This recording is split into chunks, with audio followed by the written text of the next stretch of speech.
Patna high court ने बिहार सरकार को एक और झटका दे दिया। कोर्ट ने जातीय गणना पर जल्दी सुनवाई करने वाली बिहार सरकार की याचिका खारिज कर दी।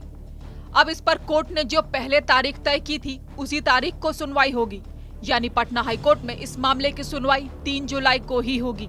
जातीय जनगणना पर रोक के अंतरिम आदेश के बाद बिहार सरकार ने पटना हाईकोर्ट में इस मामले पर जल्दी सुनवाई के लिए याचिका दायर की थी।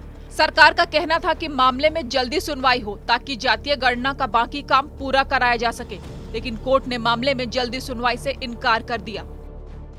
सरकार की तरफ से ऑनरेबल हाईकोर्ट में एक याचिका दायर कर गई थी, जो इंटरलोकेटिव एप्लीकेशन कहा जाता है, कि जो इस केस में तिथि 3 जुलाई 2023 को निर्धारित की गई थी उसको पहले कर दिया, जो सुनवाई कर लिया जाए।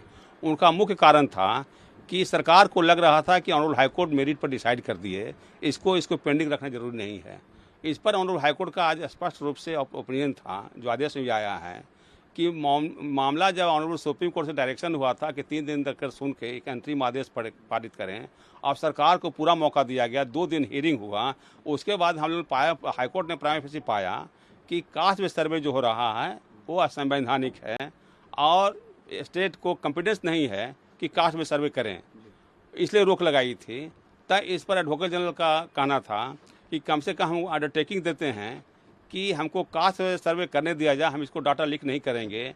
इस पर ऑनरेबल हाईकोर्ट का अपना मंतव्य हुआ कि अगर हम स्टेट को कास्ट बेस्ड सर्वे करने देते हैं तो यह होगा कि ऑनरेबल हाईकोर्ट का पहले का जो ऑर्डर है उसको रिव्यू कर रहे हैं। इस बात को भी हाईकोर्ट ने आज खारिज कर दिया और स्पष्ट रूप से डायरेक्शन दिया है कि 3 जुलाई 2023 से जो सुनवाई जो शुरू होगी, एक भी एडजॉर्नमेंट नहीं देंगे। अब इसकी सुनवाई पूर्व जो निर्धारित तिथि थी 3 जुलाई 2023 वो दिन को ही होगी, मतलब 3 को ही अगली सुनवाई होगी। हाँ, सरकार को यहाँ पर एक बड़ा झटका लगा है, जिस तरीके से उन्होंने याचिका डाली थी कि पहले इसकी सुनवाई की जाए।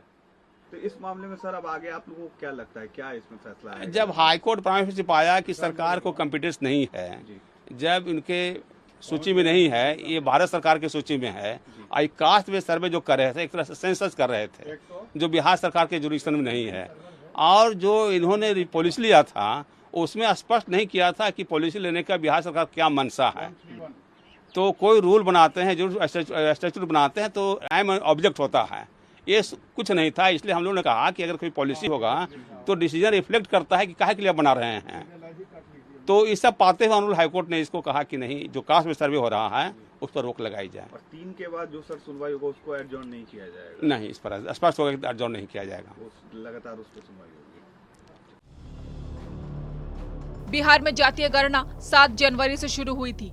पहले फेज का काम पूरा होने के बाद दूसरे फेज का काम 15 अप्रैल से किया जा रहा था। जाति गणना का काम पूरा होता इससे पहले 4 मई को पटना हाईकोर्ट ने अपने एक अंतरिम आदेश में जातीय गणना पर तत्काल प्रभाव से रोक लगा दिया। जातीय गणना का करीब 80% काम पूरा हो चुका है। जातीय गणना के खिलाफ नालंदा के अखिलेश कुमार समेत कई लोगों ने कोर्ट में याचिका दायर की थी। इस मामले को लेकर अखिलेश कुमार सुप्रीम कोर्ट पहुंच गए थे, जिसके बाद 27 अप्रैल को सुप्रीम कोर्ट ने याचिकाकर्ता को पटना हाईकोर्ट जाने का आदेश दिया और इसके साथ ही सुप्रीम कोर्ट ने पटना हाईकोर्ट को जल्दी सुनवाई करके अंतरिम फैसला देने का निर्देश दिया था। पटना हाईकोर्ट ने 2 और 3 मई को मामले की सुनवाई की और 4 मई को जातीय गणना पर तत्काल प्रभाव से रोक लगा दिया गया। कोर्ट ने इस मामले की अगली सुनवाई के लिए 3 जुलाई की तारीख तय की है। इसके बाद बिहार सरकार ने जातीय गणना मामले में जल्दी सुनवाई के लिए पटना हाईकोर्ट में याचिका दायर की थी, जिसे कोर्ट ने खारिज कर दिया और अब तय समय पर ही मामले की सुनवाई होगी।